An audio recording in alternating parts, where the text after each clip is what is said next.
شهر رمضان الذي أنزل فيه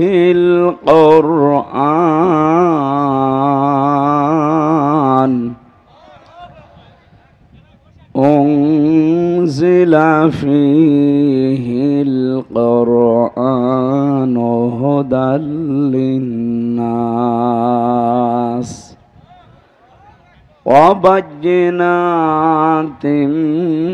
من الهدى والفرقان فمن شهد منكم الشهر فليصم صدقت يا ربنا. عن أبي هريرة رضي الله تعالى عنه قال قال النبي صلى الله عليه وسلم لكل شيء زكاة وزكاة جسد الصوم رواه ابن ماجه. وقال تعالى في شان حبيبي ما كان محمد أبا أحد من رجالكم ولكن رسول الله وخاتم النبيين. اللهم صل على محمد وآله وصحبه وبارك وسلم. قالوا سبحانك لا علم لنا إلا ما علمتنا إنك أنت العليم الحكيم. আলহামদুলিল্লাহ। বাংলাদেশের ঐতিহ্যবাহী জেলা নওগাঁ, ধামইরহাট থানার অন্তর্গত ইসবপুর বনগ্রাম জামে মসজিদের উদ্যোগে দিনের বেলায় নবমতম ঐতিহাসিক তাফসিরুল কোরআন মাহফিল। কারণ গ্রাম অঞ্চলে এত বড় আয়োজন অনেকেই পারে না, আপনারা করেছে, ধন্যবাদ জানাচ্ছি এলাকার মানুষদেরকে। প্রাণপ্রিয় নওগাঁবাসী, এ জেলায় বিশেষ করে ধামইরহাট থানায় আসলেই আমার প্রাণপ্রিয় ওস্তাদ, আমার ইসলামী বিশ্ববিদ্যালয় কুষ্টিয়া আল কোরআন অ্যান্ড ইসলামিক স্টাডিজ বিভাগের শ্রদ্ধাভাজন অধ্যাপক, আপনাদের এই থানার সন্তান অধ্যাপক ডক্টর গোলাম রব্বানী, আল্লাহ রাব্বুল আলামিন স্যারকে হায়াতে তাজ্জেবা সিহাতে কুল্লিয়া যেন দান করেন। উনি অসুস্থ হয়ে অপারেশন করে আছে, বেডে পড়ে আছে। আজকে আসার সময় কথা বললাম, উনি দোয়া চেয়েছেন আপনাদের কাছে, আল্লাহ যেন তাকে তাড়াতাড়ি সুস্থতার মধ্যে ফিরিয়ে দেন।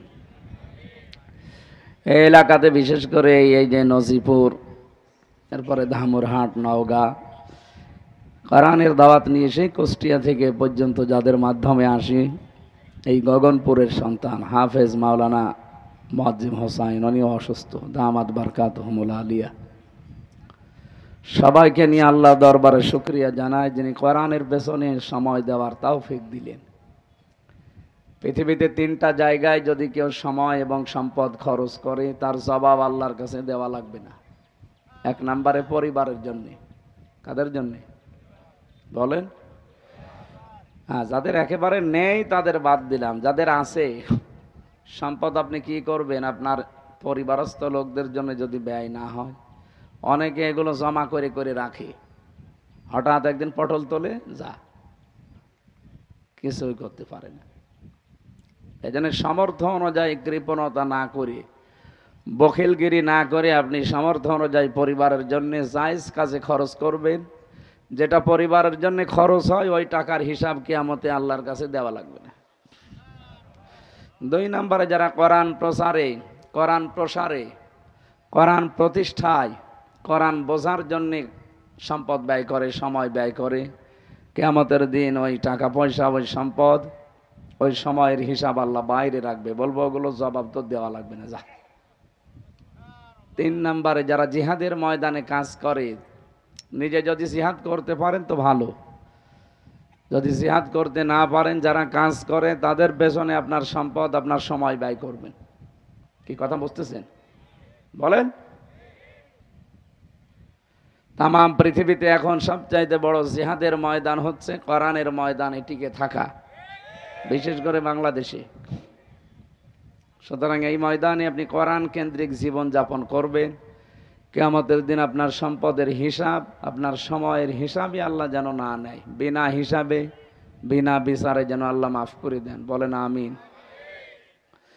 এই আয়োজনে যারা শরিক আছেন, বিশেষ করে এই যুবকেরা যারা আমাদেরকে একটা নতুন দেশ উপহার দিয়ে গেল, কত চেষ্টা চালিয়েছে 15.5 বছর বিভিন্ন রাজনৈতিক দল মিলে, কিছুই করতে পারে না। কিন্তু কোনোদিন ভাবিও না যাদের কথা, তাদের মাধ্যমে আল্লাহ এই দেশটা একটা মুক্ত এবং স্বাধীন আজাদ করে আমাদের কাছে আবার দিয়ে গেলেন। প্রশ্ন আসতে পারে, এটা তো আজাদ ছিল, কিন্তু আমরা আজাদের পরিবর্তে অনাজাদি ছিলাম বেশি। আমার এই মুখ দিয়ে আমি কথা বলতে পারতাম না। মুখ আল্লাহ আমাকে দিয়েছে কথা বলার জন্যে, নাকি বলেন? খালাকাল ইনসান। ফ্যানটা বন্ধ করে দিন, অথবা এখান থেকে সরিয়ে দেন, এখান থেকে সরিয়ে পেছনে দিয়ে দেন। হ্যাঁ, আরো পেছনে দেন, যতদূর যায় দিয়ে ওখান থেকে দেন। হ্যাঁ, থাক, ওই জায়গা থেকে দেন। এবার চালু করে দেন। সম্মানিত উপস্থিতি, আমরা যে কথা বলছিলাম, এই আয়াত অনুযায়ী আল্লাহ জানিয়েছেন, আমি মানুষ বানিয়েছি এবং কথা বলা শিখিয়েছি। কথা বলা এই শিখানো পৃথিবীর কেউ পারে না। যদি আপনার এই কণ্ঠের ভেতরে যে স্তরগুলো আছে আল্লাহ যদি ঝামেলা করে দেয়, জীবনেও কথা বলতে পারবেন না। বিজ্ঞান জানিয়েছে আমার স্তর আছে কণ্ঠে 27টা। 27টা স্তর পার করার পরে একটা কথা তৈরি হয়ে বের হয়। সুবহানাল্লাহ বলতে পারেন? অথচ এইটা আটক করে রেখেছিল এই জালেমরা। কথাই বলতে পারতাম না। না কথা বলতেন না, কি বলতেন? বলতাম, ওরা যা বলে দিত তাই বলতাম। তার মানে অন্যের কণ্ঠে নিজের কথা, একটা কথা হইল। আমরা আগামী থেকে এইটা চাই, যারা এই দেশে আসবে মানুষের কণ্ঠনালী যেন চেপে না ধরে। ওয়ালাকাদ কাররামনা বানি আদম, বনি আদমকে আমি বানিয়েছি, সম্মানিত করি। এই পৃথিবীতে মানুষের সম্মান শুধু ইমানদারদের সম্মানিত করেছে আল্লাহ, তা বলেন নাই, বানি আদম দিয়েছেন। বনি আদম যারা, সে নারী হোক আর পুরুষ হোক, প্রত্যেকেরই মর্যাদা স্ব জায়গায় আছে। মান আমিলা সলিহান লিজ্জাকারি ওয়াল উনসা। পৃথিবীতে নারী হোক পুরুষ হোক, যদি ভালো কাজ করে ওর জন্য অবশ্যই আমার আল্লাহ একটা নির্ধারিত অংশ রেখে দিয়েছেন তার জান্নাতের জন্য। এই জন্য আমরা এখান থেকে যেটা আপনাদের ডেলিভারি দিচ্ছি, খুব গুরুত্বপূর্ণ বিষয়। মানুষ হিসাবে মানুষকে সম্মান দেওয়া লাগবে, কিন্তু এটা আমরা আজ দিতে চাই না। বলে না, এই আমার দলের লোক না। আরে ভাই, দলের লোক হওয়া লাগবে কেন? ও তো মানুষ। মসজিদে নববীতে নবীজি বসেছিলেন, হঠাৎ করে দাঁড়িয়ে গেলেন। সাহাবীরা বলে, হুজুর দাঁড়ান কেন? লাশ যাচ্ছে। সাহাবীরা বলে, হুজুর ওটা ইহুদির লাশ। বিশ্বনবী বলেন, সাহাবীরা ওটা ইহুদি, তাতে কি হয়েছে? ওটা তো আল্লাহর বান্দা মানুষ। আমি দাঁড়িয়েছি ইহুদি খ্রিস্টান মুসলমান বলে না, আমি দাঁড়িয়েছি আল্লাহর বান্দা মানুষ বলে। জোরে বলেন সুবহানাল্লাহ। বলেন, এই যে মানুষ হিসাবে মানুষকে সম্মান দেওয়া, এটা আমার নবী শিখিয়েছে না? বলেন। অথচ এই দেশের সবচাইতে বেশি সিনেমিনি খেলা হয়েছে এই মানুষের সম্মান নিয়ে। মানুষের সম্মান ছিল এই 15.5 বছরে। যারা একটু সম্মানিত তাদেরকে যত রকমের অপমান পারাদায় করেছে হাসিনা। তারেক জিয়ার 9 বছর সাজা, তার বর 3 বছর সাজা। কি আপনি কি মনে করেন যে ওই অপরাধে তারা অপরাধী না? আল্লামা সাঈদীকে যাবজ্জীবন জেল দিয়েছিল। আপনাকে বিশ্বাস হয় যে উনি ধর্ষণ করেছে? না। বলেন তো, এই দেশে যদি এখন যুদ্ধ লেগে যায়, এই যে যুদ্ধ গেল 5 তারিখে আগস্টের, আমি একেবারে ছোট হুজুর একটা, আমার তুলনায় আল্লামা সাঈদী কোথায়? আমার নামে যদি কেউ আপনাকে বলে যে ও কেবল মানুষের বাড়ি ঘরে আগুন দিয়ে আসলো, আপনি কি বিশ্বাস করবেন? যদি কেউ বলে যে ও কেবল একজনকে কুপিয়ে আসলো, বিশ্বাস করবেন? আমার মতো মানুষের আপনি বিশ্বাস করেন না। যে না, এ হুজুর এটা করতে পারে না। অথচ আল্লামা সাঈদীর নামে ওরা ধর্ষণ মামলা দিয়েছে। এই হাসিনা যে এত বড় নিকৃষ্ট মহিলা, এ কোলাঙ্গার মহিলা শেষ পর্যন্ত নাম নিতেও আমার ঘৃণা হয়। কারণ দুনিয়ায় 257টার রাষ্ট্র আছে, কয়টা? আপনাকে ঘুমাচ্ছে? 257টা দেশের ভেতরে সবচাইতে নিকৃষ্ট মানুষের 10 জনের তালিকা দুনিয়ায় বের করেছে এই গোয়েন্দা বিভাগ। এর ভেতরে 1 নম্বরের নাম দিয়েছে হাসিনা, 2 নম্বরে বাশার আল আসাদ, সিরিয়ার ওই যে পালিয়েছে ওইটা, 3 নম্বরে ইসরায়েলের বনি নেতানিয়াহু, বানিয়ামিন নাকি নাম ওই শয়তানের, নেতানিয়াহু। এরকম 10 জনের নাম পেলাম, তার ভেতরে 1 নম্বরে আমাদের আল্লাহর ওলির নাম। এর মতো নিকৃষ্ট মানুষ দুনিয়াতে আর নেই। এই জন্য আমরা এখান থেকে যেটা বোঝাতে চাচ্ছি আপনাদের, রব্বুল আলামিন মানুষ হিসাবে আমাদের সম্মান দিলেন। যেই মহিলাকে ওরা সাজিয়ে নিয়ে এসেছিল পিরোজপুর থেকে মিথ্যা সাক্ষী দেওয়ার জন্যে, অ্যাডভোকেট তাজুল ইসলাম জিজ্ঞাসা করছে, মা আপনাকে কি মাওলানা সাঈদী ধর্ষণ করিয়েছে? বলছে জি হ্যাঁ। তা আপনার জন্ম তারিখ কত সালে জন্মগ্রহণ করেছেন? বলছে 1975 সালে। ধর্ষণ করেছে কত সালে? 1971 সালে। অ্যাডভোকেট তাজুল ইসলাম ওই দিন বলেছিল, মাননীয় আদালতে পয়েন্ট একটু লেখেন, ওর জন্ম 75-এ, ও ধর্ষিতা হয়েছে 71-এ। ওটা কি রোহের জগতে? ওই দিনই মামলা ঢিসমিস হয়ে যাওয়ার কথা না? বলেন বলেন। এরপরও শয়তানরাই জালেমরা তারে যাবজ্জীবন জেল দিয়েছে, একেবারে মরণ পর্যন্ত। আমৃত্যু কারাদণ্ড দিয়ে 13টা বছর পরে ইঞ্জেকশন দিয়ে মেরে ফেলল। আর এগুলো সব করেছে আমরা জানি, যাদেরকে ওরা হত্যা করেছে পর্যন্ত সব ইন্ডিয়ার প্রেসক্রিপশন মতো, ওখান থেকে যা আসে ও তাই করে। কি করলেন আপনি? ওদের দেশের জন্য, ওদের উপকারের জন্য, মন রক্ষার জন্য নিজের দেশের মানুষগুলো মেরে ফেললেন। এখন আপনার পাশে তো ওরাও নেই। আপনি দেখেন ভারত এখন জরিপ চলছে, হাসিনাকে দেশে রাখা যাবে না যাবে না। 100 জনের প্রায় 66 জন বলছে না, ওর এখানে রাখা যাবে না। হয় বাংলাদেশে ওর মাল, বাংলাদেশের মাল বাংলাদেশে ফেরত পাঠান, নয় অন্য দেশে দিয়ে দিন। আমার দেশে রাখে আমাদের বাংলাদেশের সাথে সম্পর্ক খারাপ আমরা করতে চাই না। সারা জীবন যা দিলেন একবারেই গণেশ উল্টিয়ে গেছে। এই জন্য নিজের দেশের সাথে গাদ্দারি করা, মুনাফিকি করা, বেঈমানি করা, এর মতো আর হারামি দুনিয়া আর কেউ নেই। কথা বলেন না কেন?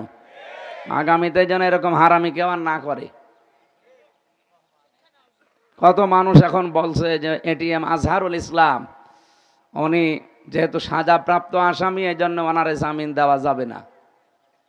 আরে ভাই, সাজাপ্রাপ্ত আসামি হলে যদি জামিন দেওয়া না যায়, আমি ওপেন বলছি, তারেক জিয়ার বউ 2 জনেই সাজাপ্রাপ্ত আসামি, কেউ 9 বছর, কেউ 3 বছর। তাদেরকে যদি মুক্তি করা যায়, এটিএম আজহারুল উনিও হাসিনার হিংসা এবং আক্রোশের শিকার, তারেক জিয়া বা হাসিনার আক্রোশের শিকার। এই কথা বলেন না কেন? এনাদেরকে যদি মুক্ত করা যায়, ওনাকেও মুক্ত করা লাগবে। আজকে 23 তারিখ, কালকের দিন পরে ওনার রায় আছে 25 তারিখে। যদি রায় উল্টাপাল্টা হয়, হ্যাঁ, কলিজা ছিঁড়ে ফেলবেন একবার। এখানে তোলার দরকার নেই। আমার ভাইরা ভালো করে শোনেন, কি বলতেছিলাম যেন? পৃথিবীর ময়দানে কথা বলার ক্ষমতা আল্লাহ আমাদেরকে দিয়েছেন। সেই ক্ষমতা ওরা কেড়ে নিয়েছিল, বাকরুদ্ধ করে নিয়েছিল। রব্বুল আলামিন যেহেতু আবার ফিরিয়ে দিয়েছেন, আমরা চাই আগামীতে কেউ আমাদের এই কণ্ঠকে যেন চেপে না ধরে, সেই ব্যবস্থা সামনে করা লাগবে ইনশাআল্লাহ। দরুদ আর সালাম পাঠ করার মাধ্যমে আজকের তেলাওয়াতকৃত আয়াত আপনারা, যেহেতু আর মাত্র 5-6 দিন আছে রমজানুল মোবারকের, সেই কেন্দ্রিক একটা আয়াত পড়েছি। এই মাসটা আসার 6 মাস আগে সাহাবীরা দোয়া করতেন, আল্লাহ আমাকে যাই করো রমজান পর্যন্ত পৌঁছিয়ে দিও। রমজান শেষ হয়ে গেলে আবার 6 মাস দোয়া করতেন, আল্লাহ রমজানে যা পেলাম এটা যেন বাকি 6 মাস আরো চালাতে পারি। তাহলে 6 রমজানের জন্য এত আগ্রহ নিয়ে তারা থাকতেন, অথচ আজ 5-6 দিন বাকি আছে, আমাদের কোনো আগ্রহ আছে? প্রস্তুতি আছে কিভাবে সেহরি করা যায় আর ইফতারি করা যায়, এটার জন্য আসে রমজান। এখানে করণীয় কি এবং বর্জনীয় কি আছে?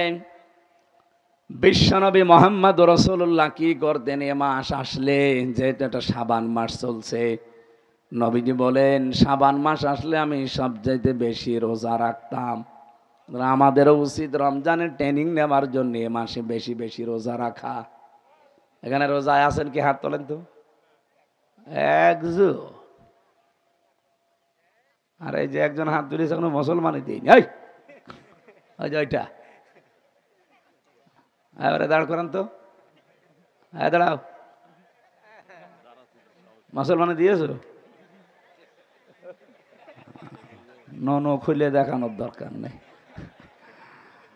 ঠিক আছে, মনে হয় মুসলমানে দিয়েছে। রোজা আমরা এই যে এতগুলো মানুষের ভেতরে, আমি অসুস্থ এবং সফরে আছি, এখানে আর রাখতে পারি না, আমার রোজা রাখা দরকার। জালেমরা 3টা বছরে জেলখানার ফাঁসির কন্ডেম সেলের ভেতরে খাবারও দিত না ভালো, এই জন্য আমার ডায়াবেটিস হয়ে গেছে। এখন সুস্থ হতে তোমার সময় লাগবে তো। আপনারা যারা সুস্থ আছেন রোজা রাখলে কঠিন পরিশ্রম যাদের হয় না, যাদের খুব কঠোর পরিশ্রম নেই, একটু হালকা পাতলা কাজ, তারা রোজা রাখবেন। বসে থাকা কাজ রোজা রাখবেন, সুস্থ থাকতে পারবেন। রোজা রাখলে গ্যাস্ট্রিক ভালো হয়, কালকে বলবেন সুবহানাল্লাহ। এই রমজান আসতেছে, অনেক মানুষ বলে হুজুর আমি রোজা রাখতে পারি না গ্যাসের কারণে। ওটা একটা শয়তান। রোজা রাখলে গ্যাস আরো ভালো হয়, এক কথা বলেন না কেন? খেতে খেতে টুটি পর্যন্ত খায়, খাওয়ার পরে মিষ্টি খাওয়া সুন্নত, আরো খাবার চায়। বেশি বেশি যারা দুনিয়ায় খাবার খায় দেখবেন ওদের 2টা জিনিস খুব তাড়াতাড়ি বড় হয়, একটা পেট আর একটা মোষ। এত বড় বড় পেট হয়, মহিলারা লজ্জা পায়, কি গো সন্তান হয় আমাদের আর পেট হয় এর। আখেরই ভুড়ি কোলাকুলি করতেছে, আপনি বুক পাবেন না। ও কোন মারা যায় এমনও পেট আছে। কি এত বড় পেট হবে কেন আপনার? আপনাকে সন্তান পেটে? বলেন, দুনিয়াতে কোন নবীর জীবনী পড়ে আমি পাইনি নবীদের পেট বড় ছিল না, তাদের বুক বড় ছিল, পেট ছোট ছিল। এই কথা বলেন না কেন? আর আমরা এমন উম্মত, বুক নেই খালি পেট। বুক আছে আমাদের নেই। 2 নম্বরে মোষ খুব বড় হয়, এত বড় বড় মোষ হয়, যেটা রাখা দরকার এটা রাখে না, খালি মোষ রাখে। আশা করছি আগামী থেকে রোজা কেউ ছাড়বেন না। ফামাং শাহিদা মিনকুমুশ শাহরা ফালিয়াসুমহু। তোমাদের ভেতরে কেউ যদি অন্তত রোজার মাস পেয়ে যায়, সে যেন অবশ্যই রোজা রাখে। এ কথা কার? ফালিয়াসুমহু, অবশ্যই সে যেন রোজা রাখে। আল্লাহ সেরকম শরীর স্বাস্থ্য তৌফিক সামনে আমাদের যেন দান করেন, বলেন আমিন। আমরা এবার তাফসিরে যাচ্ছি। রব্বুল আলামিন বলেন শাহরু রমাদান আল্লাযী উনজিলা ফীহিল কুরআন হুদাল লিন-নাসি ওয়া বায়্যিনাতিম মিনাল হুদা ওয়াল ফুরকান। এই সেই রমজান মাস। রমদান শব্দের শাব্দিক অর্থ হচ্ছে পুড়িয়ে ফেলা, জ্বালিয়ে দেওয়া, নিঃশেষ করা, ভস্ম করে দেওয়া। আল্লাহ বলেন এই সেই রমজান মাস আল্লাযী উনজিলা ফীহিল কুরআন, যে মাসে আমি আল্লাহ আমার কোরআন নাজিল করেছি। হুদাল লিন-নাস, এর ভেতরে মানুষের জন্য পথ নির্দেশিকা আছে। বায়্যিনাত, স্পষ্ট দলিল আর প্রমাণ দেওয়া আছে। মিনাল হুদা ওয়াল ফুরকান, এই দলিল প্রমাণ দেখে মানুষ জীবনে পথ চলতে পারবে, সত্য আর মিথ্যা পার্থক্য করে জীবন চালাতে পারবে। এবার একটা গোপন কথা বলছি, এইদিকে তাকান। এই যে ফুরকান শব্দটা আল্লাহ এদের মাঝে দিয়েছেন, রমজান মাস পেয়েছেন, আর রমজান পাওয়ার পরেও যদি আপনি সত্য মিথ্যা এ কোরআন দিয়ে পার্থক্য করতে না পারেন, আপনার কাছে রমজান আসা না আসার সমান। কি আমার 33 বছর বয়স, এখন 12 বছর থেকেও যদি রোজা রাখা আমি আরম্ভ করি, কমপক্ষে আমি 21 বছর রোজা রাখছি। কি এখানে যাদের বয়স আরো বেশি তারা হয়তো 50, 60, 70 বছর রোজা রাখছে একাধারে। রোজা রাখার দ্বারা আমাদের উপকার যেগুলো হওয়া, ওইগুলো তো আমরা দেখি না। আমার একটা ছোট্ট বাচ্চা আছে, 5.5 মাস বয়স। ওরে ডাক্তারের কাছে নিয়ে গেলে আগে ওজন দেয়। কি করে আপনারা দেখেননি? বাচ্চা নিয়ে গেলে আগে কি করে? ওর বয়স এখন 5.5 মাস, ওজন খুব বেশি হলেও নাই 9-10 কেজি হবে। 1 বছর যখন হবে ওই সময় নিয়ে গেলে ওজন দেবে। ওজন দিয়ে দেখে 10 কেজি। 5.5 মাসেও ছিল 10 কেজি। 2 বছর পরে নিয়ে গেলাম, তখনও মাপ দিয়ে দেখে 10 কেজি। বলেন তো সুস্থ না অসুস্থ? বলেন বলেন। নওগাঁবাসী, কি মনে হয় আপনার? আমি 21 বছর একাধারে রোজা রাখছি। ওই 21 বছর আগে আমার চরিত্র, আমার কাজকর্ম যা ছিল, 21 বছর পরও আমার কাজকর্ম শরীর তাই আছে, কোনো পরিবর্তন নেই। তাহলে বুঝতে হবে আমি অসুস্থ না সুস্থ। এই জন্য লিকুল্লি সাজ্জিং যাকাতুন ওয়া যাকাতুন জাসাদিস সাওম, পৃথিবীর প্রতিটি জিনিসের যাকাত আলাদা আলাদা আছে। এই পৃথিবীতে মানুষের শরীরের যাকাত নবীজি বলে এটার জন্য আল্লাহ রোজা দিয়েছেন। বলেন সুবহানাল্লাহ। রমজান মাস কোরআন নাজিল হওয়ার আগে ছিল না ছিল না? না আপনারা শুনছেন না? রমজান মাস আল্লাহ বলেন শাহরুর রমাদান, এই সেই মাস যার নাম রমজান। আল্লাযী উনজিলা ফীহিল কোরআন, যে মাসে আমি আল্লাহ কোরআন নাজিল করেছি। আমার প্রশ্ন, এই রমজান এটা কি কোরআন নাজিল হওয়ার আগে 1400 বছর আগে ছিল না ছিল না? কিন্তু এত দাম ছিল? বলেন বলেন। রমজানের দাম বাড়ার পেছনে কারণ কোরআন। কোরআন যদি আল্লাহ পাক সফর মাসে নাজিল করতেন, সফরের দাম বেড়ে যেত। যদি রবিউল আওয়ালে কোরআন নাজিল করতেন, রবিউল আওয়ালের দাম বেড়ে যেত। রমজানে নাজিল করার কারণেই শুধু রমজানের দাম, অন্য কোনো কারণ? আরো জোরে বলেন। ইন্না আনজালনাহু ফি লাইলাতিন মুবারাকাহ, অবশ্যই আমি আল্লাহ আমার কোরআনকে নাজিল করেছি বরকতময় রজনীতে। নওগাঁবাসী এবার খুব খেয়াল করে এখান থেকে মিলাবেন। মক্কা নাম শুনি আমরা, এটা পৃথিবীতে সর্বপ্রথম আল্লাহ এখানে একটা ঘর বানিয়েছেন ফেরেশতাদের দিয়ে।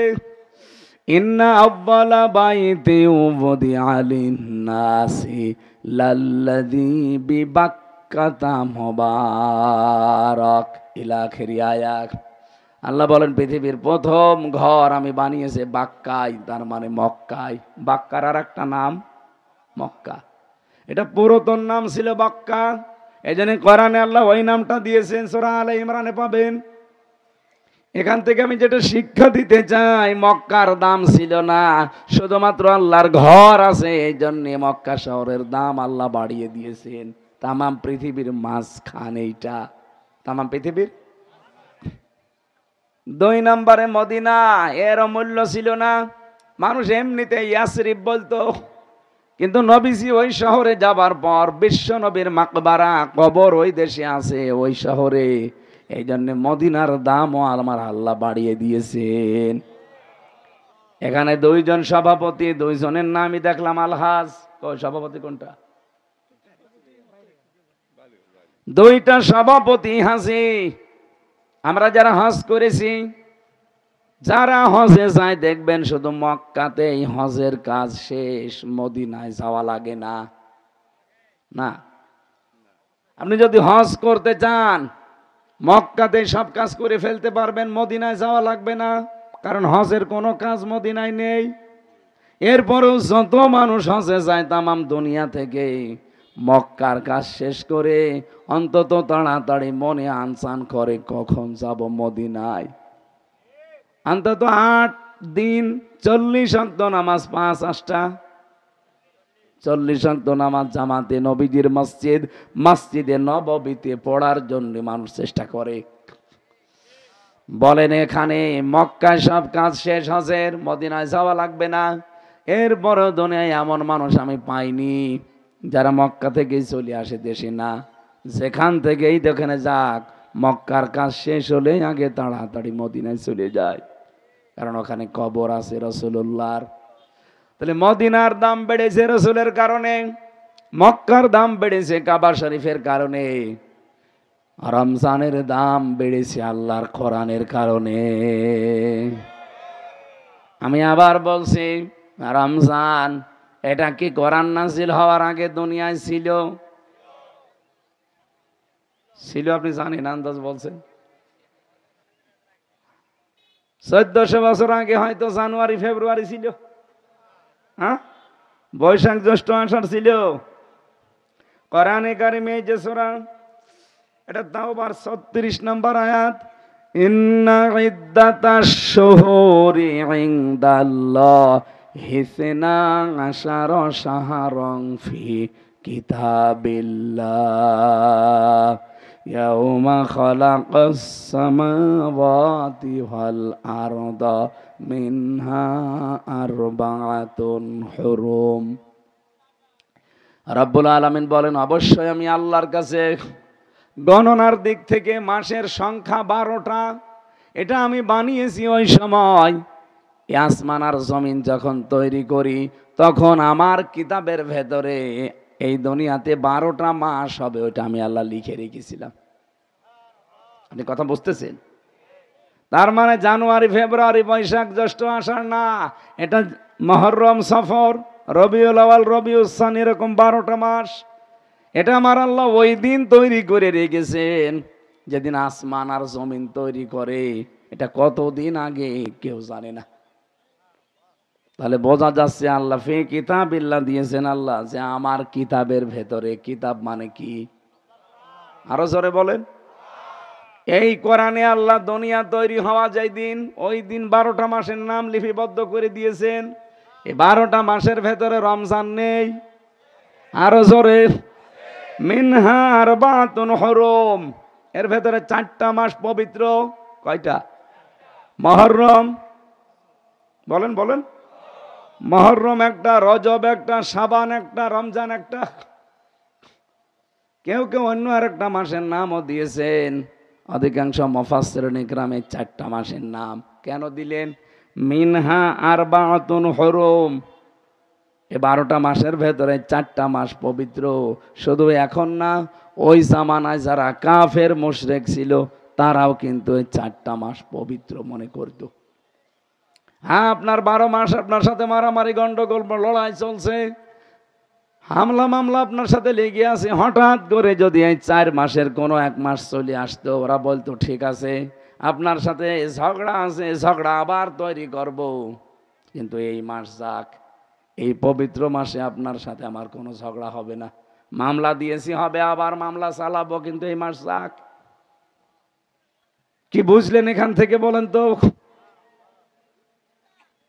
তারা মুশরিক কাফের, এরপরও এই 4টা মাস অন্তত রমজানের ভেতরে যেহেতু আছে, এই মাসকে তারা সম্মান দিয়ে গন্ডগোল মারামারি হানাহানি কেস কাম বন্ধ করে দিত, এরপরে আবার চালু করত। অথচ আমরা মুসলমান, এই যে রমজান প্রায় এসে গেছে, বলেন তো আমাদের মারামারি গন্ডগোল বন্ধ হয়ে গেছে? কালকেও কুষ্টিয়াতে 3 জনকে জায়গায় মেরে ফেলেছে ক্রস দিয়ে। এ ভালো না খারাপ সেটা পরে, রমজান আসলে তো এগুলো বন্ধ হওয়া দরকার। বিশেষ করে হত্যা, বিশেষ করে মিথ্যা, কি কথা বলেন না কেন? কিন্তু থামতেছে এগুলো। দিন যত যায় আমরা দেখি আরো রমজান আসলে অনেকের বৃদ্ধি বাড়বে। অথচ নবীজির হাদিস হচ্ছে রমজান আসলে আল্লাহ শয়তানকে শৃঙ্খলিত করে ফেলে, শয়তানকে বেঁধে ফেলে, জাহান্নামের যত দরজা বন্ধ করে দেয়, জান্নাতের যত দরজা আছে সব আল্লাহ খুলে দেয়। আরে ভাই, শয়তান বাধা জাহান্নামের দরজা বন্ধ, জান্নাতের দরজা সব খোলা।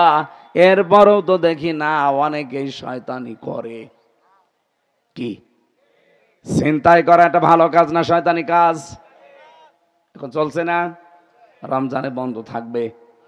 ঘুষ খাওয়া যদি অনেকে রমজানে ডাইরেক্ট খায় না, কিন্তু ইনডাইরেক্ট ঘুষ খাওয়া লোক নেই। টেবিলের ডয়ার খুলে রাখে যে এর ভেতরে দিন ইফতারি করে খাবো।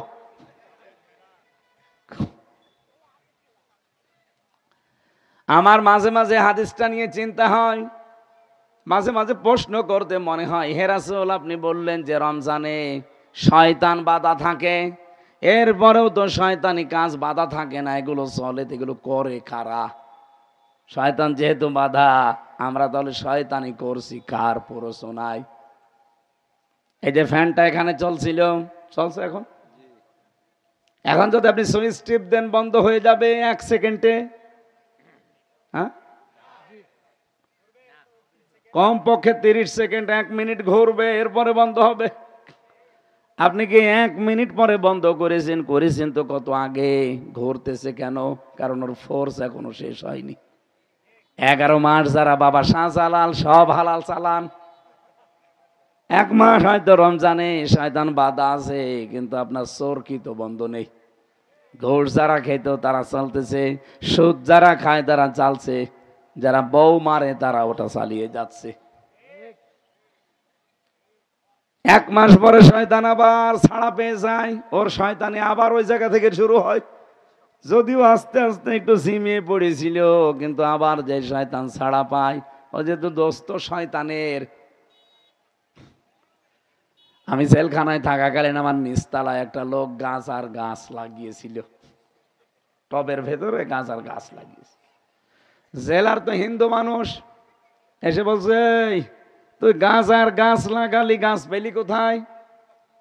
বলছে, স্যার আমি ওই যে গিয়েছিলাম আদালতে হাজিরা দিতে মামলার, আর আমারও তো অনেক বন্ধু বান্ধব আছে, তারা আসার সময় আমারে গাজার পোটলা দিয়েছিল, বীজ। গাজার এই বীজ আমি মুখের ভেতরে রেখে দিয়েছিলাম। জেলখানাতে প্রবেশ করার সময় তো মেশিনে প্রবেশ করাই, মেশিনের ভেতরে ঢুকিয়েছে, কিন্তু আমার গাজার এই বীজ ধরা পড়েনি। ভেতরে এসে টবের ভেতরে আমি লাগিয়ে দিয়েছি, 2 মাস হয়েছে, স্যার দেখেন কত বড় হয়ে গেছে। জেলার বলছে, শয়তান তোরে পুলিশে গাঁজা খাওয়ার কারণে দিল জেলখানায়, আর তার গাঁজার গাছ লাগিয়েছিস তুই, তোরে দেব কোথায়? তোরে তো স্বর্গে দেওয়া লাগতো। হিন্দু মানুষ কি বলছে, তো বেহেশত বিশ্বাস করে না, স্বর্গ বিশ্বাস করে। বলছে তোরে স্বর্গে দেওয়া লাগবে, তারপরে তোর গাঁজা খাওয়া বন্ধ হবে। আপনি 11 মাস এভাবে অবৈধ কাজ চালান, বেপরদায় চলেন, হঠাৎ শয়তান রমজানে বাধা পড়ে যায়, আপনি হয়তো করবেন না, ঠিক আছে, কিন্তু ঈদের দিনের পরে যে শয়তান ছাড়া পেয়ে যায়, আপনি আগে যা ছিলেন ওই ফ্যানের মতো ঘুরতেই থাকেন। শয়তান এসে এবার আরো হাওয়া দেয়, ঘোরেন জোরে। জান্নাতের দরজা সব খুলে দেবে আল্লাহ রমজানের 1 তারিখে। বিশ্বনবী বলেন, 3টা প্রকার মানুষ ছাড়া, 3 প্রকার মানুষ ছাড়া আমার আল্লাহ সবাইকে মাফ করে দেবে। 1 নম্বরে যারা মা বাবাকে পাওয়ার পরেও এই পৃথিবীতে তাদের সেবা যত্ন করে খুশি রাখতে পারে নাই। মা বাবাকে যারা খুশি রাখতে পারে না, সেবা করে যত্ন করে তাদের পেছনে খরচ করে, এই মানুষগুলোর মাফ হবে না, এরা ধ্বংস হয়ে যাবে। বলেন নাউজুবিল্লাহ। ধামরহাটবাসী, এটা রাজনৈতিক বিষয় না, এটা আমার আখেরাত তৈরি করার বিষয়। রমজান আসার পরও কিন্তু আপনি মাপ পাবেন না যদি মা বাবার গুরুত্ব আপনার কাছে না থাকে।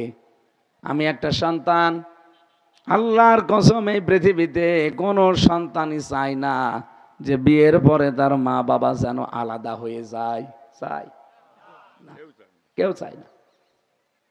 মা বোনেরা যারা বিভিন্ন জায়গায় বসে আছেন, অনেকে মনে করছে যে হুজুর মনে হয় আমার বিরুদ্ধে বলবে না, আমি আপনাকে ভালোবাসি।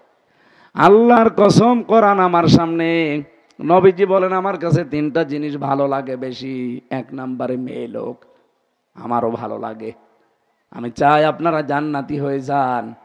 কিন্তু যা করছেন একটা মাত্র কারণে অধিকাংশ মেয়ে লোক জাহান্নামের আসামি হয়ে যাচ্ছে। যদি শোনে নিজের মা বাবা আসতেছে, স্বামীকে দিয়ে বাজার করায়, স্বামীর কত আদেশ করে থাকে যে এই করা লাগবে এই করা লাগবে, অথচ স্বামীর মা বাবা যদি আসে গুরুত্বই দিতে চাই না। আমি আবার বলছি, কোরআন কিন্তু আমার সামনে আছে, কসম আল্লাহর, আপনি জীবনেও স্বামীর মন পাবেন না যদি সত্যিই স্বামীর মা বাবাকে নিজের মা বাবার মতো মনে না করেন। এই স্বামী যারা আছেন, এটা আমাদের মনের কথা না। হ্যাঁ, হয়তো সামনাসামনি আপনাকে আমরা ভালোবাসি, কিন্তু লোক দেখানোর জন্য, লোক দেখানোর জন্য এটা করি, তাছাড়া এটা করতাম না।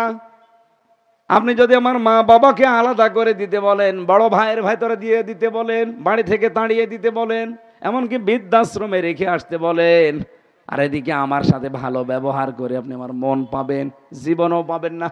আপনার সাথে আমি রাতে থাকি এই কারণে, কারণ আমার ছেলে মেয়ে আছে, আপনাকে বাদও দিতে পারছি না তাই। কিন্তু আমি মন থেকে জীবনেও সন্তান হিসাবে আর আমি শান্তিতে নেই, স্বস্তিতে নেই যে আমার মা বাবা অন্য ভাইয়ের কাছে থাকবে। কয়েকদিন আগে গিয়েছিলাম নীলফামারী, ওখানে যেয়ে দেখে একটা বৃদ্ধাশ্রম, এই পাশে 25 জন মা আর এই পাশে 25 জন বাবা বসে আছে, মুরব্বী। আমি প্রত্যেকের সাথেই দেখা করলাম, 2 জনের সাথে কথা বললাম। একজন বলছে, হুজুর আমার ছেলে ডিসি, আর একজন বলে আমার ছেলে আমেরিকায় থাকে। আপনি ভাবতে পারেন, ডিসি মানে পুরা নওগাঁ জেলা যে লোকটা চালায় সেই লোকটা ডিসি, তার মা পড়ে আছে 3 বছর। আর একজন ছেলে আমেরিকায় থাকে, কত কোটি কোটি টাকার মালিক সে। 3টা বছর রেখে গেছে, মারে খোঁজ নেয়, মাসে মাসে টাকা পাঠিয়ে দেয়। এই আমার হাত ধরে মুরব্বী মানুষ তো হাউমাউ করে কেঁদে ফেলেছে, বলছে বাবা তোমার মতো সন্তান আমারও আছে। শেষ বয়সে মনে করছিলাম যারা নাতি নাতকে আসবে এদেরকে একটু আনন্দে থাকবো, কিন্তু না, কপালে আমার নেই। আজ কতদিন হয়ে গেল রেখে গেছে, ওই শুধু ঈদে ঈদে আসে আর একবার করে 2 মিনিট দেখা করে যায়। কেন এটা করেছে? বলছে আমার বউমা শুধু ঘ্যান ঘ্যান করে, ছেলেকে বিষিয়ে তুলেছে যে বড়ি বাড়ি থাকলে তোমার ভাত আমি খাবো না, বাধ্য হয়ে ছেলে আমার রেখে গেছে এখানে। অথচ আমার খুব মনে চায় আমার নাতিকে কোলে নিয়ে একটু বিকালে গল্প করতে। হাজারো পুত্রবধূর কারণে এই মা বাবার মনের আশা পূরণ হয় না, এমন পুত্রবধূ দেশে নেই। বেটার বউ যারা বসে আছেন, শুধু নামাজ পড়া, শুধু রোজা রাখা, শুধু কালো বোরকা পরা, যদি জান্নাতে যাওয়ার গ্যারান্টি হতো, আল্লাহর কসম আমি এই ওয়াজ করতাম না। আমি বাংলাদেশে দেখতে পাচ্ছি হাজারো মহিলা নামাজ পড়া, রোজা রাখা, কালো বোরকা পরা মেয়ে লোক জাহান্নামে দৌড়াচ্ছে, শুধু শ্বশুর শাশুড়িকে আলাদা চোখে দেখার কারণে। এরকম ছোট মনের বউ দেশে নেই। কার বউ এরকম? হাত তোলেন তো। ওই যে একজন তুলিস না, আমি হাসির জন্য বলি নাই, বাস্তবতা কিন্তু এরকমই কঠিন। একটা মায়ের পেটে 8টা 10টা 12টা 17টা সন্তান আমি দেখেছি আমার গ্রামে। 12টা মেয়ে 5টা ছেলে, কয়টা হয় বলেন বলেন? 17-16টা তার ছেলে মেয়ে, এক মায়ের পেটেই তাদের জায়গা হয়েছিল। অথচ 17টা ছেলে মেয়ে মিলেও মাকে একা রাখতে পারে না, 5 দিন 7 দিন করে পালা পালা করে খাওয়ায়। এলাকা হয়তো ভালো, এজন্য টের পাচ্ছেন না।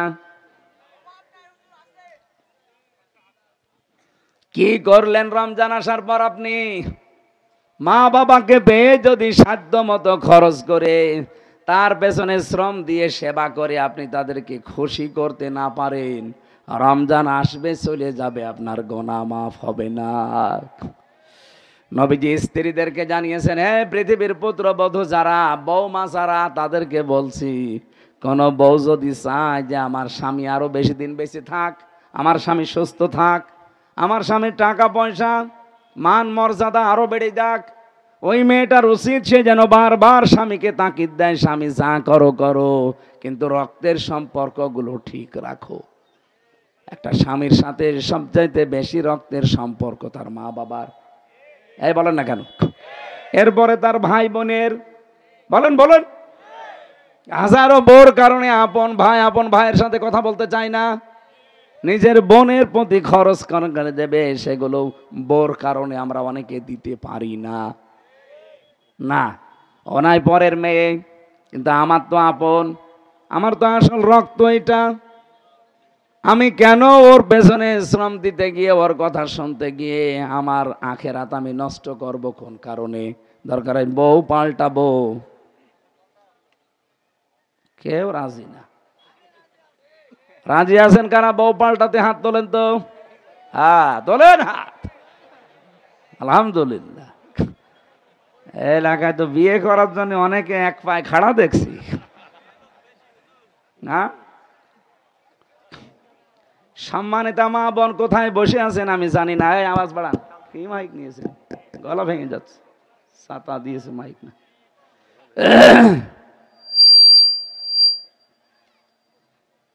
দেখেন, এরা একবার বললাম যে বিয়ে করার জন্য দরকার বউ পাল্টানো লাগবে, সবাই প্রায় হাত তুলে রাজি আছে, যারা বিয়ে করেছে আর এক বিয়ে করবে না। আপনারা, আমি জানি মেয়েরা যারা আছে এবার মনে হয় বর দোয়া করছে যে হুজুর যেন আর না বাসে মরে যায়। আমি মরবো তাও বলবো। আমি দেখতে পাচ্ছি আপনি জাহান্নামে যাচ্ছেন। নিজের মা বাবাকে যেই নজরে দেখেন, বাংলাদেশের শ্বশুর শাশুড়িকে ওই নজরে দেখলে এই দেশে কোনো পরিবার আলাদা হইতো না। বলেন। হ্যাঁ, বৃদ্ধাশ্রমে যাওয়া লাগতো না। কতগুলো বৃদ্ধাশ্রম বাংলাদেশে তৈরি হয়েছে দেখতে পাচ্ছেন, অথচ বৃদ্ধাশ্রম তৈরি করা হারাম। শেষ বয়সে দেখা যায় অনেক মুরব্বী মা বাবাকে ছেলেরা আর বেটার বউ দুইজন মিলে বলে এ বুড়ি, আর এ বেটা তোর জন্য এই মাটা বুড়ি হয়েছে। কথা বলেন ঠিক কি? আপনার কপাল নষ্ট হয়ে যাবে, জীবনে ওই কপাল আর জোড়া দিতে পারবেন না। রমজান আসলেও আপনার মাফ হবে না। 2 নম্বরে নবীজি বলেন, যারা আমার নাম শোনে কিন্তু দরুদ পড়ে না, এই মানুষগুলো ধ্বংস হয়ে যাক। প্রশ্ন আসতে পারে, হুজুর আমরা তো দরুদ পড়ি না। এই এদিকে তাকান। দরুদ বলতে আমরা যা বুঝি বাস্তবে আসলে ওই জিনিস ওইটা না। দরুদের ভেতরে যে কথাগুলো পড়া হয়, এই কথাগুলো আপনার প্র্যাকটিক্যাল লাইফে থাকা লাগবে। কি পড়েন দরুদে? আল্লাহুম্মা সাল্লি আলা মুহাম্মাদ, হে আল্লাহ তুমি রহমত নাজিল করো মুহাম্মাদের উপরে। আল্লাহ যেন সহসায় আপনাকে প্রশ্ন করছে, কে মুহাম্মদ? আপনি বলেন সাজ্জিদিনা, মুহাম্মদ আমাদের নেতা। মুহাম্মদ কি? বলেন বলেন। মুহাম্মদ মাওলানা, তিনি আমাদের গাইডলাইন দাতা। অথচ আপনি তার গাইডলাইন মতো চলেন না, তাকে নেতা মানেন না, অন্য কাউকে নেতা মেনে চলেন। আপনার দরুদ পড়া হয়নি। বলেন। যাদের দরুদ এখনো ঠিক হয়নি, তার মানে যাদের নেতা এখনো ঠিক হয়নি, যাদের আদর্শ এখনো ঠিক হয়নি। আপনি কিয়ামত পর্যন্ত দরুদ পড়তে পারেন, আপনার দরুদ কবুল হচ্ছে না। এটা যদি রাজনীতি মনে করে কেউ মন খারাপ করেন, আপনার কপালে আগুন লাগবে। এখনই মরে যান, এখনই কবরের ভেতরে দেওয়ার সময় আমি তো বলে দেব বিসমিল্লাহি ওয়া আলা মিল্লাতি রাসূলিল্লাহ, আল্লাহর নামে রাসূলের আদর্শের উপরে রেখে গেলাম। অথচ আপনি নেতাই এখনো পর্যন্ত ঠিক করতে পারেননি। আজকে থেকে সিদ্ধান্ত নিয়ে বাড়ি যাওয়া লাগবে, যাদের নেতা ঠিক নেই মরণের আগে আমরা নেতা ঠিক করে ফেলবো। আর আমাদের নেতা হবে মহিলা। বলেন, এটাকে রাজনীতি মনে হচ্ছে? কেন মনে হবে না আপনার কাছে? মনে হওয়া লাগবে। আর রিজালু কাওয়ামুনা আলান নিসা, আল্লাহ বলেন মহিলা হবে আজ্ঞাবহ আর পুরুষ হবে দায়িত্বশীল, নেতা, গাইডলাইন দাতা। আজ বাংলাদেশে কোরআনের এই কথাগুলো আমরা বলতে পারতাম না, এই জন্য আমাদের বউগুলো রাজমিস্ত্রি আর আমরা যোগাইলে। দেখেন, কোরআন বলছে মহিলা হবে তোর আজ্ঞাবহ আর নেতা হবে পুরুষ। হাদিস হচ্ছে লা ইউফলিহা কওমুন, নবীজি বলেন কখনো ওই জাতি সফল হতে পারে না যে জাতির নেতৃত্বে আছে কোনো মহিলা। আজ ৫৪ বছর আমরা সফল হতে পারি না, এর কারণ আমাদের উপরে সব মহিলা। আপনি আমেরিকার দিকে তাকান, ওরা সাঁতে মাতাল হলেও কিন্তু তালে ঠিক আছে। আজকে কত বছর হয়ে গেল আমেরিকা, আপনি দেখেছেন আজ পর্যন্ত ওরা নেতা কোনো মহিলাকে বানিয়েছে? ওরা জাতে মাতাল, তালে ঠিক আছে বলে না, কোনদিন ওরা মহিলাকে বানায় না। ট্রাম্পের মতো একটা মানুষকে প্রধানমন্ত্রী বানিয়েছে, কিন্তু কোনো মহিলাকে ওরা বানাবে না। আমাদের দেশে কি পুরুষ মানুষ নেই? বলেন। আগামী থেকে সিদ্ধান্ত নিয়ে যাবেন, এটা শুধু এখানে না, এটা রেকর্ড হচ্ছে সারা বাংলাদেশের সবাইকে বলছি, আগামী এই দেশের নেতা হবে পুরুষ না মহিলা? পুরুষ।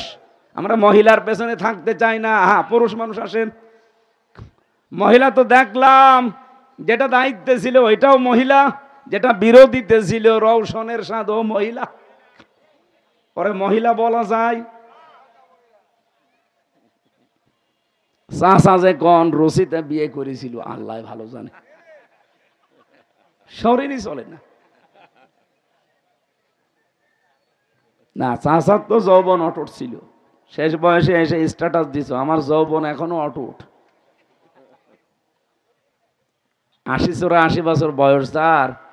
এই পুরুষ মানুষ যদি বলে আমার যৌবন এখনো অটুট, আমার মনে হয় এতদিন বেঁচে থাকলে আমাদের চাষি আরো বেড়ে যেত। কে? চাচার জীবনে একটাই শখ, শুধু বিয়ে করা। যাই হোক, পুরুষ মানুষ আসা লাগবে সামনে, কোনো মহিলাকে নেতৃত্বে নিয়ে আসা। তাহলে আপনার রমজান আসবে, রমজান যাবে, আপনার মাফ হবে না। আমি কিন্তু দরুদের পয়েন্ট থেকে এই কথা বললাম, কারণ আপনি নিজেই বললেন আল্লাহুম্মা সাল্লি আলা মুহাম্মাদ, হে আল্লাহ মুহাম্মাদের উপরে তুমি রহমত নাজিল করো। আল্লাহ প্রশ্ন করছেন মুহাম্মদকে, আপনি নিজেই বলছেন সাজ্জিদিনা, মুহাম্মদ আমাদের নেতা। সুতরাং নেতা হিসাবে পুরুষ না মহিলা? আরো জোরে বলেন, বলেন আর একবার। মানা যাবে? খালি সামিয়ানার নিচে? আলহামদুলিল্লাহ, এটা আমি আপনার উপকারের জন্য বলছি ভাই। কিয়ামতের দিন মহিলার পেছনে যদি আপনাকে দাঁড় করিয়ে দেয়, আপনি জবাব দিতে পারবেন আল্লাহর কাছে? এটা পুরুষ মানুষ দিক। ৩ নম্বরে বিশ্ব নবী জানিয়েছেন রমজান মাস পেয়েছে, কিন্তু নিজেদের গোনাগুলো সরিয়ে নিতে পারে নাই, মাফ করাতে পারে নাই, ওই লোকটার জীবন ধ্বংস হয়ে যাক। একটা বছর পরে আসতেছে, গত বছর কত মানুষ রোজা রেখেছিল, এবছরে তারা আর পায়নি, সব মাটির নিচে অবস্থান নিয়েছে। আগামী রমজান পাবো কিনা জানি না, মাটির নিচে সরে যাওয়া লাগতে পারে। কথা বলে না কেন? যাওয়ার আগে এই রমজানে যেন আমরা নিষ্পাপ হয়ে যেতে পারি, বলেন আমিন।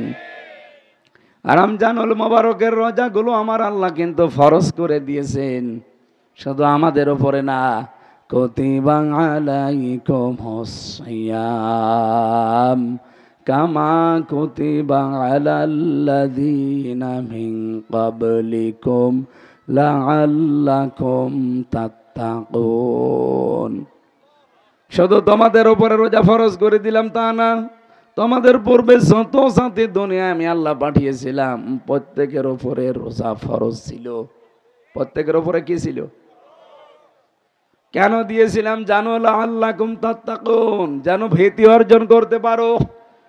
তাকওয়া শব্দটার ব্যাখ্যা অনেক মানুষ আমরা এখনো পর্যন্ত আধুনিক যেগুলো শুনি নাই, ওই মানধাতা বলে শুনেছি তাকওয়া মানে ভয়। কি ভয়? তাকওয়া মানে ভয় আসলে কি, এটা কি অনেকে কিছু জানেই না। একটা মাস রোজা রাখার পরে তাকওয়া অর্জন করবেন। তাকওয়ার আধুনিক ব্যাখ্যা হচ্ছে আল্লাহর নিষিদ্ধ কাজগুলো ঘৃণা ভরে ছেড়ে দেওয়ার নাম তাকওয়া। হ্যাঁ, কথা বলছেন? এই যে যারা জমি জায়গা দিয়ে সুদ খান, এমনকি টাকা পয়সা ছেড়ে রাখেন, সুদের টাকা ১,০০০ টাকা দিলে ১০০ টাকা করে বেশি দেয় না? এই এলাকায় সব নেই? হ্যাঁ, এই নিষিদ্ধ কাজটা সামনে রমজান, ছেড়ে দেওয়া লাগবে। নিজের আসল টাকা বাদ দিয়ে লাভের টাকা ছেড়ে দেবেন কারা? হাত তোলেন তো। একজন শুধু টাকা ছেড়ে রেখেছে। আলহামদুলিল্লাহ, এলাকায় এই গুণাটা নেই, ভালো। অনেক জায়গায় এগুলো 180 মাইল বেগে চলছে। এটা কিন্তু মায়ের সাথে জেনা করার গোনা। আপনি যাই মনে করেন 1000 টাকা ছেড়ে রাখবেন, 200 টাকা 100 টাকা করে মাসে মাসে বেশি দেবে। আপনি মনে করবেন আমি মায়ের সাথে জেনা করে আসলাম। আরো জোরে বলেন, আরো জোরে বলেন। কি মনে হয় আপনার যে মায়ের সাথে এই হারামি কাজ করে কেউ এসে নামাজ পড়লে নামাজ হয়? তাকওয়া মানে কি? আল্লাহর নিষিদ্ধ কাজ, এটা সুদ খাওয়া, এটা আমি ঘৃণা করে ছেড়ে দিলাম, এর নাম তাকওয়া। আল্লাহ এইটা দেওয়ার জন্য রমজান দিয়েছিলেন। রমজান আসতেছে, চলেও যাবে, কিন্তু আমার যদি এটা তৈরি না হয় ভেতরে, ওই যে সে 21 বছর বয়সে যে ওজন ছিল, 33 বয়সে সে একই ওজন। আমি সুস্থ না অসুস্থ? অসুস্থ মানুষ। আমি সুস্থ হতে চাই সামনে। আমি জেলখানায় ঢোকার সময় ওজন ছিল আমার 56 কেজি, না 64 কেজি।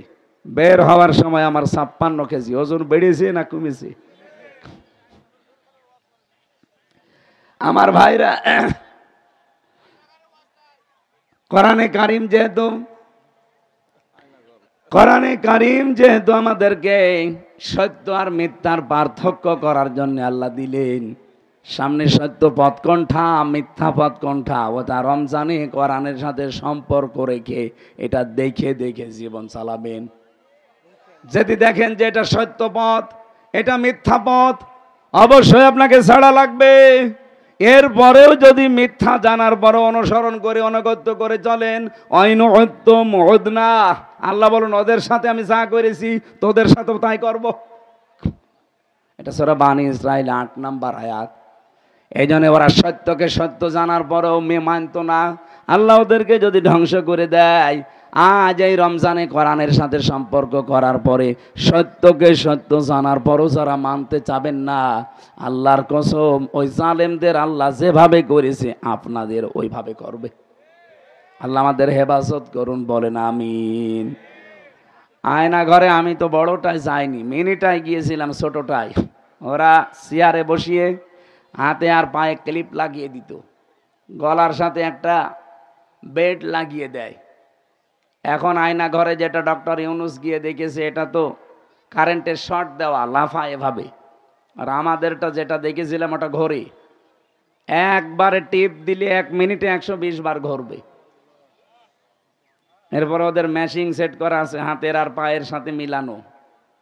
মেশিনটা লাগিয়ে দিয়ে শুধু একটা টিপ দেবে, একবারে আঙ্গুলগুলো সব খুলে চলে আসবে। মানে নখ খুলে গেলে যেহেতু রক্ত বের হয়, তখন ওর উপরে লবণ ছিটিয়ে দেয়। 1 দিন 2 দিন 5 দিন করে যদি ছেড়ে দিত। আমি কাটিয়েছি 3 বছর, ব্যারিস্টার আরমান ভাই কাটিয়েছে 8 বছর, আমান আজমি কাটিয়েছে 10 বছর। এদিকে 3.5 হাত, এদিকে 1.5 হাত। সামনে একটা টয়লেট দেওয়া, কিন্তু জালনা দরজা নেই, দেওয়ালও দেওয়া নেই, দরজা দেওয়া নেই। ওদের সামনে আপনাকে টয়লেট করা লাগবে। কি যে কঠিন পরিস্থিতি তৈরি করে রেখেছিল ডক্টর ইউনুস। এটা দেখার পরে বলছে মুরগির ঘরও তো এর চাইতে বড়। আসলেও মুরগির ঘর আমি দেখেছি এর চাইতে বড় হয়। এই যে পোল্ট্রি মুরগির ঘর কত বড় বড় দেখেছি, আর ওর ভেতরে অত বড় ঘর হলে কমপক্ষে 5-7টা ঘর বানাবে। এদিকে 3.5 হাত, এদিকে 1.5 হাত, সামনে টয়লেট দেওয়া। বলেন কতটুকু জায়গা? প্রত্যেকের জন্য আলাদা আলাদা ভাবে ঘর সেল করা, সামনে লোহার ব্যারিকেড দেওয়া। খাবার দেয়, ঠেলে দেয় একটুখানি জায়গায়, যে বাটি ঢোকানোর মতো ফাঁকা করা আছে, খাবার এখান থেকে ঠেলে দিয়ে দেয়, খোলে না। আমি সেই কয়েকদিন অন্তত খেয়েছি, খাবার এভাবে ঠেলে দিত। আল্লাহ মনে হয় এই সমস্ত জুলুমের কারণেই এই জালেমদেরকে ধরেছি। আগামীতে কেউ যেন জেনে শুনে আর কোনো জুলুম করবেন না। আর যাই করেন করেন, জুলুম করলে আল্লাহর আরশ পর্যন্ত কেঁপে যায়। আমি জেলখানায় বসে বসে কয়েকটা বই লিখেছিলাম এই জুলুম নিয়ে। মেয়েদের এই যে সাংসারিক জীবনে যে ঝামেলা, স্বামী স্ত্রীর সাথে মিলই নেই, এগুলো ওখানে দেখতাম যে 100 জনের প্রায় 60 জন মানুষ জেল খাটতেছে স্ত্রীর কারণে। ওই যৌতুকের, অথবা বউ মেরে ফেলেছে, যে জল্লাদ এখন আছে, ওর নাম ইলিয়াস। ওর বউ খালি কিছু জিনিস ওর মাকে বাবাকে দিলেই খালি গানো গানো করত। বলছে আমার টাকা পয়সা আমি আমার মাকে বোনকে দেব, তোর সমস্যা কি? তোর বউ মানে না, বাড়ি চট্টগ্রামে। বলছে একদিন একটা থাপ্পড় দিলাম সংশোধন করার জন্যে, ও ছাতা মরি গেছে, এক থাপ্পড়ে মরি গেছে। ওর মা বাবা মামলা দিলে, মার্ডার মামলা। এই যে আমি এখন ফাঁসির আসামি, এখন থেকে যাবজ্জীবনে এসেছি, এখন 30 বছর তার জেল খাটা লাগবে। জিনিসটা তো খুব বড় না, একটা ছোট্ট বিষয়। সংশোধনের জন্য একটা চড় দিয়েছিল জায়গা মতো, ছাতা মরিয়েই গেছে। তো এইরকম মা বাবা কি স্ত্রী আর স্বামীর জীবনী নিয়ে ওখানে দেখে দেখে লিখেছিলাম আমি। ওটা আছে আমার গাড়িতে। মেয়েদেরকে পড়াবেন ওইটা, বিশেষ করে স্ত্রীকে আর মেয়েকে বিয়ে দেওয়ার আগে বইটা পড়িয়ে বলবেন তোর বিয়ে হবে এবার। নবীজি নিজে মেয়ের বিয়ে দেওয়ার সময় বলেছিলেন, ফাতেমা তোমার বাবা হিসাবে আমি সব কিছু তোমার জন্য করেছি, যা চাইয়েছো সাধ্য মতো দিয়েছি, কিন্তু একটা নতুন দুনিয়ায় তোমাকে পাঠাচ্ছি আলীর কাছে। ওটা তো আর তোমার বাবার মতো না যে যখন যা মনে করবা তাই না। সাবধান, আমার আলী যেন সঙ্গত কারণে তোমার উপরে রেগে না থাকে। যদি সঙ্গত কারণে নারাজ হয়ে যায়, আর যদি তোমার মরণ হয় ওই অবস্থায়, আমাকে যদি খবর দেয় যে আপনার ফাতেমা মরে গেছে, আপনার মেয়ে, আমি তোমার বাবা হওয়ার পরও তোমার জানাজায় যাব না। আমাদের বউরা যদি, মেয়েরা যদি বাবার কাছ থেকে এরকম ধমক পাইতো, ও স্বামীর কাছে যে সোজা হয়ে যেত। ওর বাবা আরো সাহস দেয়, তোর কিছু হলে তুই চলে আসবি, তোর অন্য জায়গায় বিয়ে দেব। তো তখন স্বামীরে মানতে চায়। এজন্য এই পারিবারিক জীবনে দাম্পত্য যে কলহগুলো আছে তার সমাধান কি করা লাগবে এই নিয়ে একটু লিখে বাইরে এসে ওটা পাবলিশ করেছি। ওটা যাওয়ার সময় পারলে মেয়ের জন্যে, বর জন্যে নিয়ে যান। আর একটা সৃষ্টি জগৎ নিয়ে লিখা ছিল, ওইটাও আছে। যাদের শিক্ষিত মানুষ আছেন ওইগুলো নিয়ে যাবেন। রমজানের শিক্ষাগুলো আল্লাহর কাছে তৌফিক কামনা করি। যেহেতু আর কয়েক মিনিট আছে আজানের, আমার কণ্ঠের দিকে তাকিয়ে আমি শেষ করে দিচ্ছি। আল্লাহুম্মা আমিন। লা হাওলা ওয়ালা কুওয়াতা ইল্লা বিল্লাহিল আলিয়্যিল আযীম। আল্লাহুম্মা গফিরলি ওয়ারহামনি ওয়াহদিনি ওয়াফিনি ওয়ারযুকনি ইয়া রাব্বাল আলামিন। রব্বুল আলামিন নওগাঁ জেলার ধামুরহাট, তাকাও বনগ্রামের দিকে, তোমার যুবক বান্দারা মিলে কোরআনে কারিমের বাগান সাজিয়েছে। যে যুবকগুলো এর সাথে জড়িত, এই যুবকদেরকে তুমি ওমরের মতো বানিয়ে দাও। যে মুরব্বীগুলো এর সাথে শরীক হয়েছে, আল্লাহ আবু বকরের মতো কবুল করে নাও। মা বোনদেরকে তুমি খাদিজার মতো, আয়েশার মতো, ফাতেমার মতো বানিয়ে দাও।